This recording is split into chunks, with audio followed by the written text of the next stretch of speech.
आज एक new topic के साथ, न्यू एडजस्टमेंट के साथ, accounting for inventory lecture 1. Objective of today's lecture is, first of all we will discuss adjustment chart revisions करेंगे, जो हमने पहले प्रीवियस लेक्चर्स के अंदर एडजस्टमेंट चार्ट बनाया था, जिसमें हमने डिस्कस किया था 9 टाइप के adjustment. Second, what is inventory और स्टॉक. इन्वेंट्री और स्टॉक किसको कहते हैं, कौन सी चीजें इन्वेंट्री स्टॉक, जिसकी हम एडजस्टमेंट की बात करेंगे इस चैप्टर में.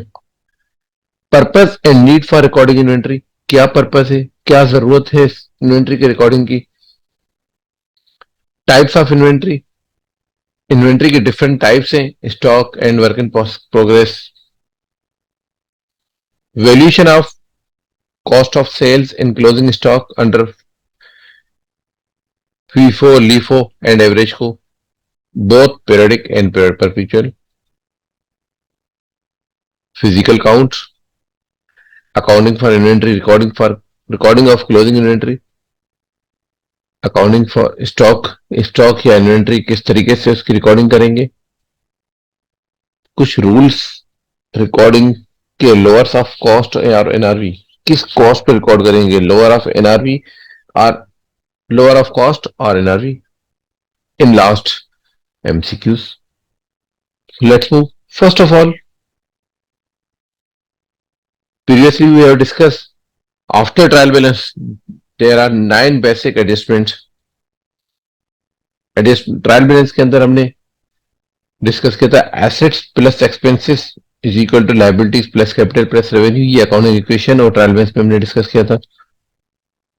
Assets, there are 2 types of assets, non-current assets and current assets. अब तक हम 7 एडजस्टमेंट कर चुके हैं, जो आउट ऑफ 9 एडजस्टमेंट्स. 9 एडजस्टमेंट थी, रेवेन्यू की 2 एडजस्टमेंट थी, लायबिलिटीज की 1 एडजस्टमेंट थी, एक्सपेंसेस की 2 एडजस्टमेंट थी, करंट एसेट्स की 3 एडजस्टमेंट थी और नॉन करंट की 1 एडजस्टमेंट. अब तक हम जो करंट एसेट्स की सिर्फ और सिर्फ 1 एडजस्टमेंट हमने की है, तो 2 एडजस्टमेंट हमारी रहती है. तो आज इनमें से 2 जो करंट एसेट्स की एडजस्टमेंट रहती है, उनमें से 1 एडजस्टमेंट हम आज डिस्कस करेंगे. प्रीवियस लेक्चर के अंदर हम डिस्कस कर चुके हैं इन्वेंट्री की नेचर आपके एसेट्स होते हैं, एसेट्स करंट एसेट्स.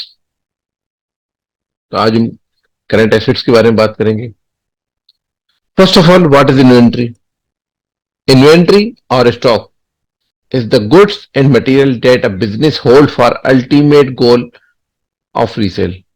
वो स्टॉक, वो इन्वेंट्री, वो चीज, जो मटेरियल जो इन बिजनेस अल्टीमेट अपने पास होल्ड करके रखती है कि मैं फ्यूचर में, या अपने पास परचेज करके रखती है कि इसमें सेल करूंगा, जैसे कस्टमर आएगा तो मैं सेल करूंगा. अल्टीमेट गोल उसको रीसेल करने का है. खुद कंजम्पशन की बात नहीं है कि किसी और को गिफ्ट आइटम देने की बात नहीं है. खुद रीसेल, खुद इस हिसाब से वो अपने पास होल्ड करके रख रहे हैं ताकि मैं इसको रीसेल करूंगा. Inventory management is a discipline primarily about the specify the shape and placement of the stock. Inventory से रिलेटेड इन्वेंट्री मैनेजमेंट, इन्वेंट्री को मैनेज करने का एक प्रॉपर प्राइमरी डिसिप्लिन देते हैं, जो स्पेसिफाई करता है shape placement of the stock goods. Inventory management एक प्रोसीजर का नाम है, जो basically policies and procedure define करता है कि कौन सी इन्वेंट्री किस शेप में, किस जगह पे, किस टेम्परेचर पे, कितनी, किस स्पेस के लिए कितने टाइम तक होल्ड कर सकते हैं. लेट सपोज अगर हम किसी सुपर स्टोर में जाते, योगर्ट्स के लिए प्रॉपर कूलिंग मेंटेन के साथ, सर्टेन टेम्परेचर मेंटेन के साथ एक एरिया स्पेसिफाई जहां पे आप योगर्ट्स और फ्रोजन पराठा, फ्रोजन आइटम्स आप रखते हैं. मगर क्या वो आइटम आप बाहर जहां डिटर्जेंट, सोप वगैरह या जहां पल्सेस वगैरह पड़े, क्या वहां पे रख सकते हैं? नहीं रख सकते. इस पूरे प्रोसीजर्स और इस प्लेसमेंट स्टॉक के स्पेसिफाई डिसिप्लिन को इन्वेंट्री मैनेजमेंट कहा जाता है. Purpose and need for recording inventory. Purpose क्या है, क्या जरूरत है इन्वेंट्री की रिकॉर्डिंग का. Inventory is one of the largest asset of the business. अगर रिटेल में या किसी ट्रेडिंग में किसी होलसेलर के पास जाएंगे तो सबसे ज्यादा उनके पास जो एसेट्स है, सबसे बड़े एसेट्स, बड़ी वैल्यू की एसेट्स, सबसे जो बड़ी वैल्यू की चीज है वो इन्वेंट्री है. Major source of revenue is the sale of these inventory. Basic पूरा बिजनेस बेस जो करता है रेवेन्यू पे, वो रेवेन्यू का मेजर सोर्स जो है वो इसी इन्वेंट्रीज को सेल करने का है। Inventories should be properly compiled periodically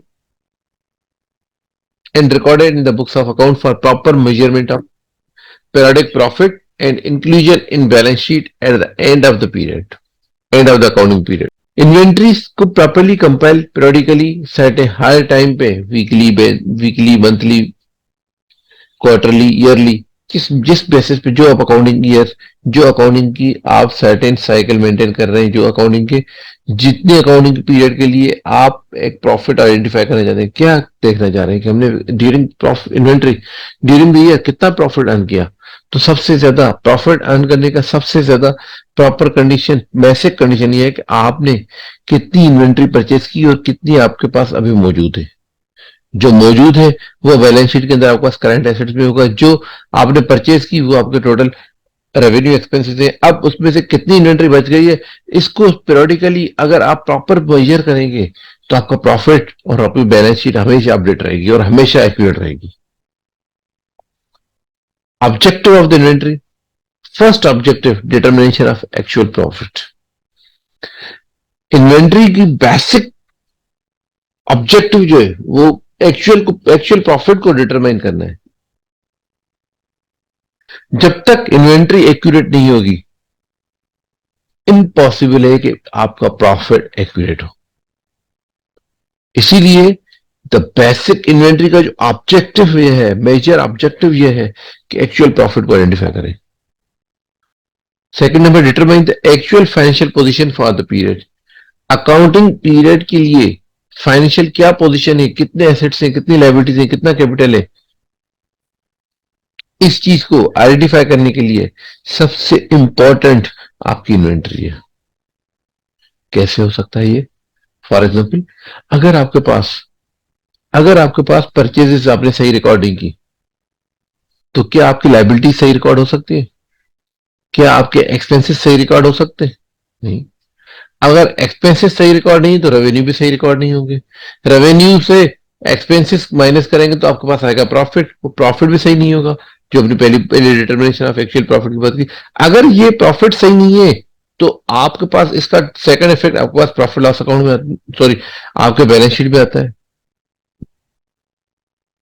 तो जो प्रॉफिट अर्न किया या लॉस हुआ, अगर वो एक्चुअल आपने डिटरमाइन नहीं किया तो आपके पास एक्चुअल पोजीशन आपकी नहीं पता चलेगी कि आपके कितनी वर्थ है, आपके एसेट्स लायबिलिटीज कितने हैं। Third number, identify the actual assets of the business. जब तक इन्वेंट्री की वैल्यूएशन सही नहीं होगी, आपके पास कभी भी एसेट्स क्या है, जो आपके पास रिसोर्सेस कितने हैं, कितनी इन्वेंट्री आपके पास होल्ड पे है, आपके बिजनेस के अंदर कितना रॉ मटेरियल है, कितनी इन्वेंट्री है जो आप सेल करेंगे, ये भी आइडेंटिफाई नहीं कर सकते। इसी को आइडेंटिफिकेशन के लिए बेसिक ऑब्जेक्टिव है इन्वेंट्री की वैल्यूएशन का। Types of inventory, the three types of inventory most commonly use और raw material, work in progress और वर्क इन प्रोसेस भी कहा जाता है इसको, और finish goods. There are three types of inventories. कुछ रॉ मटेरियल परचेज करते हैं, कुछ मटेरियल आपके पास प्रोसेस में होता है, कुछ आपके पास फिनिश गुड्स है। कारपेंटर का एग्जांपल आपके पास सामने पिक्टोरियल फॉर्मेट में गिवन है कि रॉ मटेरियल, जो कारपेंटर है वो रॉ फॉर्म में वुडन शीट परचेज करता है, उसमें से फर्नीचर बनाता है और फर्नीचर के बाद उस फर्नीचर को फर्दर पॉलिश वगैरह करके फिनिश करके कस्टमर को देता है। अगर कारपेंटर के पास सेम चीज, कारपेंटर की चीज अगर हम टेक्सटाइल मिल की देखें, किसी भी मैन्युफैक्चरिंग कंपनीज, वो कारपेंटर जो रॉ मटेरियल से फिनिश गुड प्रोड्यूस करती हैं, तो इस मैन्युफैक्चरिंग में तीन इन्वेंट्रीज होती हैं।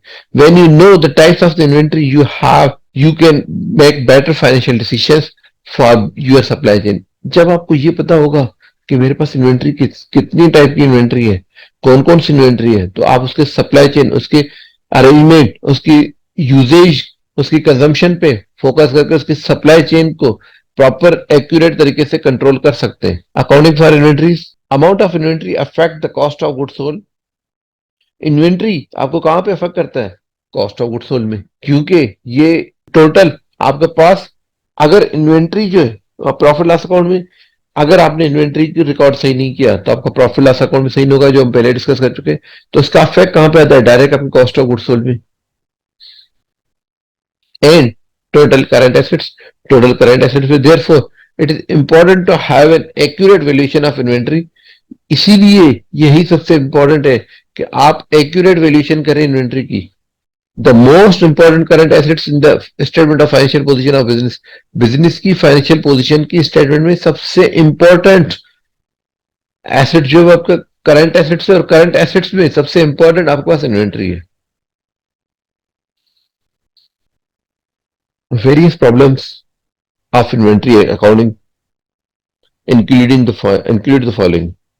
कौन कौन से प्रॉब्लम्स हैं अकाउंटिंग, इन्वेंट्री की अकाउंटिंग करने के लिए? Number one, choice between periodic inventory system and perpetual inventory system. दो बेसिकली डिफरेंट मेथड्स हैं, एक पीरियडिकल इन्वेंट्री, एक perpetual inventory method.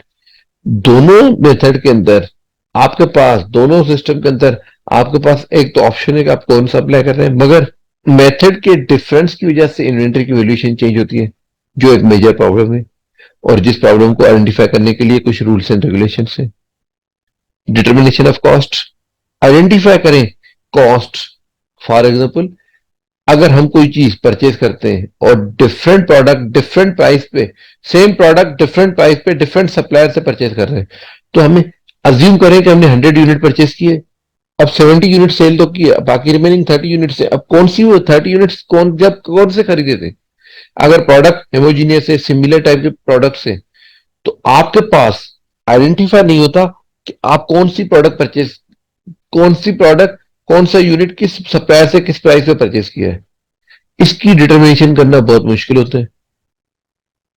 Basis of inventory valuation, inventory की वैल्यूएशन का बेसिस को डिफाइन करना, अंडरस्टैंड करना, lower of cost and NRV. अब आपको वहां से methods of inventory valuation identification rules.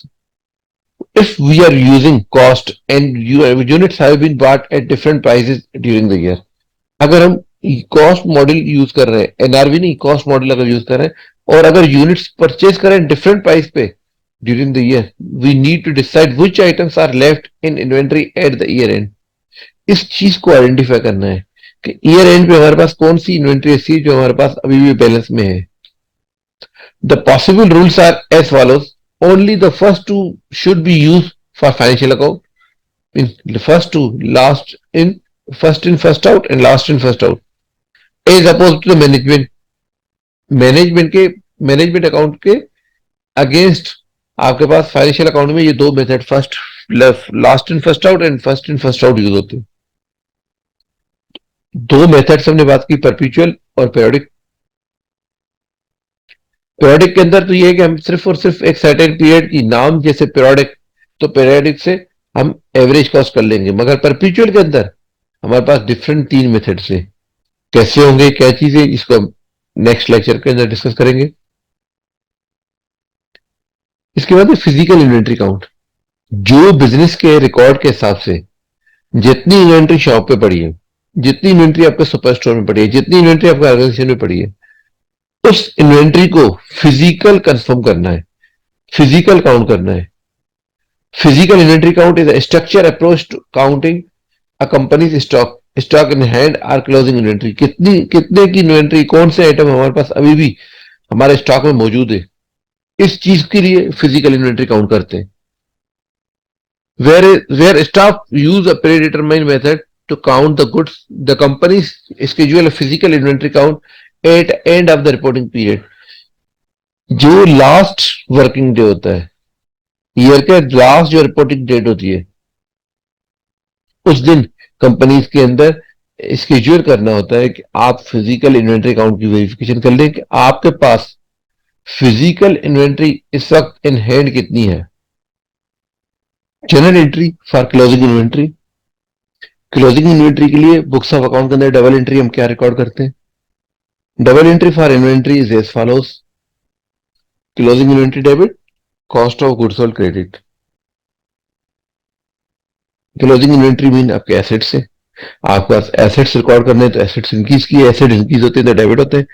Cost of goods sold, जो गुड्स सोल्ड हो चुके हैं उसकी कॉस्ट कितनी है, वो एक्सपेंस कितना है, तो उस एक्सपेंस को आइडेंटिफाई, वो एक्सपेंस है आपका, वो एक्सपेंस जो आपने पहले रिकॉर्ड किया हुआ है परचेजेस और ओपनिंग इन्वेंट्री वगैरह, तो वो अब आपके पास उसको डिक्रीज करना है, डिक्रीज करके अपने एसेट्स को इंक्रीज करना है। वो ये एडजस्टमेंट है कि आपके पास एसेट्स इंक्रीज करना है और उतने अमाउंट से आपको एक्सपेंस डिक्रीज करना है। एक्सपेंस के नाम में cost of goods sold. Inventory recognition criteria as per IS2, lower of cost or NRV. Inventory should be valued at the lower of cost and the net realizable value NRV. The comparison between the two should ideally be made separately for each item. Her item के लिए आपके पास IS2 international accounting standards 2 में ये define किया हुआ है कि inventory जितनी भी होगी आपको जो मेंटेन करनी है, दोनों में से जो कम अमाउंट होगा, लोअर ऑफ द कॉस्ट, जितने में आपने परचेस किया है वो कॉस्ट, और जितने में वो सेल होगा, जिससे जितना अमाउंट रियलाइज होगा, नेट रियलाइजेबल वैल्यू, तो वो रियलाइजेबल वैल्यू और कॉस्ट दोनों को कंपेयर करेंगे। जो लोअर होगा उसको आप इन्वेंट्री में अपने एसेट्स में काउंट करेंगे, मगर हर आइटम के लिए सेपरेट एनालिसिस होगा। Cost is a cost incurred in the normal course of business in bringing the product its present location and condition, including production overheads and some other overheads. कुछ आपके पास cost का मकसद क्या है कि वो बिजनेस जो नॉर्मल बिजनेस के लिए आपके पास एक्सपेंसेस होना जरूरी है, जो जिस एक्सपेंस से आप वो प्रोडक्ट अपने बिजनेस तक, अपने शॉप तक, अपने वेयर हाउस तक लेकर आने के लिए जितना भी एक्सपेंस हो रहा है वो आपकी इसकी कॉस्ट में इंक्लूड होगा। Net realizable value is the selling price less cost from now to completion and the cost of marketing, selling and distribution. NRV का मकसद आपको अल्टीमेट पैसे कितने मिलेगा, एक सेलिंग प्राइस है, मगर सेलिंग प्राइस से माइनस करते हैं cost from now to completion, अब से लेकर कंप्लीट करने तक कितना खर्चा आएगा, उसकी marketing expense, selling expense, distribution expense कितना होगा, वो सब माइनस करेंगे एक्चुअल सेलिंग प्राइस से, और उस प्राइस को कॉस्ट से कंपेयर करना है। First in first out and average cost में बी use. First in first out use होगा, मगर लिफो वैसे खत्म हो चुका है, मगर हमारे क्योंकि कोर्स का पार्ट है तो हम इसको डिस्कस करेंगे एट एंड, और parts is MCQs. Last part, most important part, multiple choice questions. First question, the abbreviation of FIFO means fixed income financial operations, financial final interest free option, first in first out method of approximately the cost of stock, and none of the above. The first in first out FIFO is the first in first out method of for the cost of stock. So option C is correct. Inventory recorded in the books of account is 8. किस level पे value करेंगे, cost, market value और NRV, तो NRV record करेंगे। Ultimate object of the accounting for inventory is the proper determination of, क्या purpose है, क्या objective है, कॉस्ट ऑफ गुड्स सोल्ड मालूम करना, स्टॉक मालूम करना, या प्रॉफिट मालूम करना। हमारे तीनों ही हमारी बेसिक ऑब्जेक्टिव है, तो option D is correct.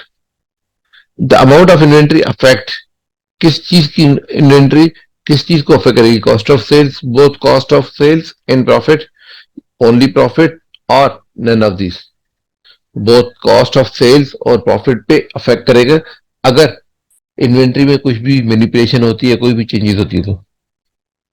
While making an adjusting entry in respect of the closing stock we debit, किस चीज को डेबिट करते हैं, closing stock, trading account, purchase account और नन ऑफ वो। तो हमें क्या चीज हमने अभी एंट्री की देखी थी, क्लोजिंग स्टॉक डेबिट, तो क्लोजिंग स्टॉक को आप डेबिट करते हैं।